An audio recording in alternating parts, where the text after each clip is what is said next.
अवहेलित अवस्था ओडिशार 5000 इलेक्ट्रोपैथिक चिकित्सक आधुनिक चिकित्सा पद्धति मध्यरु गोटे चिकित्सा पद्धति हेउची इलेक्ट्रोपैथिक। 1885 मसीह प्रख्यात प्रकृति प्रेमी चिकित्सक डॉक्टर काउंसिजर मार्टिनक द्वारा ए चिकित्सा पद्धति उद्भावन होइतिला। केवल वृक्षलतारु प्रस्तुत हेउथिबा ही चिकित्सा शरीर में उत्तम प्रभाव पकाइबा सह यार कोनोसी पार्श्व प्रतिक्रिया नथाय। यह अत्यंत सहज सरल एवं प्राकृतिक चिकित्सा होई समग्र विश्व में खूब कम समय मध्यरी आदृति लाभ करिछि।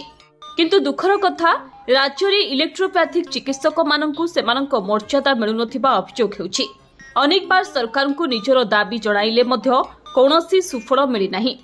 पत्र द्वारा निर्मित औषधीय पत्र द्वारा निर्मित औषध जहाँकि पार्श्व प्रतिक्रिया विहीन मेडिसिन आपको सेवन कले कौन पार्श्व प्रतिक्रिया देखा दिए ना।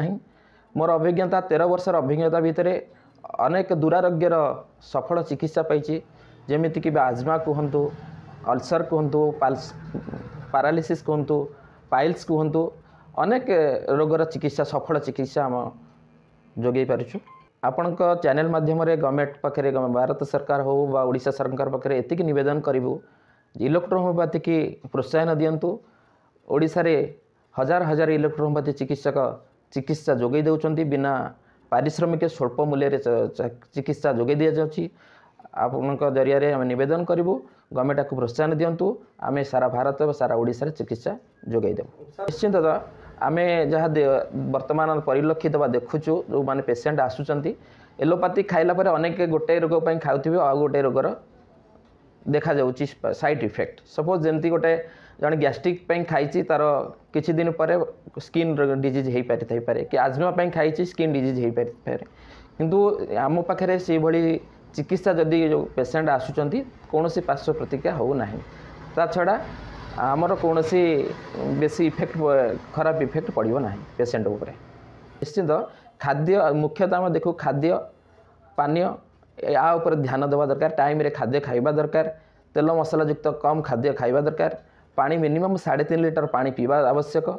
प्रत्येक दिन 7 घंटा 8 घंटा शोइबार आवश्यकता हेले जने सुस्थ निरामय रही पारिबो। निश्चित जंक फूड बा फास्ट फूड पर बहुत इफेक्ट पकुची खराब इफेक्ट बॉडी पे जमीती कि आम जो तेल बा खाऊचे से तेल रे केते परिमाण विषाक्त जिनस रही आपण मैंने समस्ते जानते। जदि आम पनीपरिया खाऊँ तार केमिकाल केते युक्त रोचे तार परिलक्षित आपण मैंने समस्ते जानते। किंतु आम एमती भी बेले बेले हुए बाध्य हो विषाक्त जिनस जाणिक भी खाइबा पड़े। जमी सपोज आपण मैंने जाइछन्ति बाहर को खाद्य कौट किसी ना से जाणिक भी खाइबा पड़े।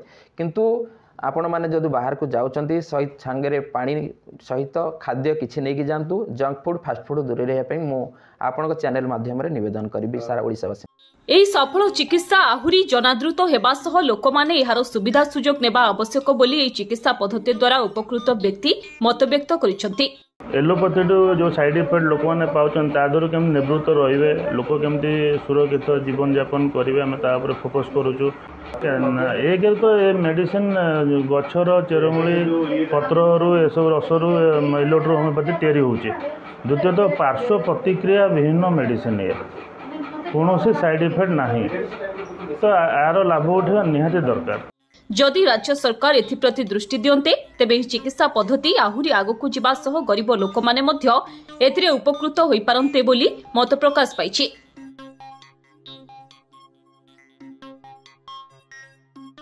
Wanna be IAS officer?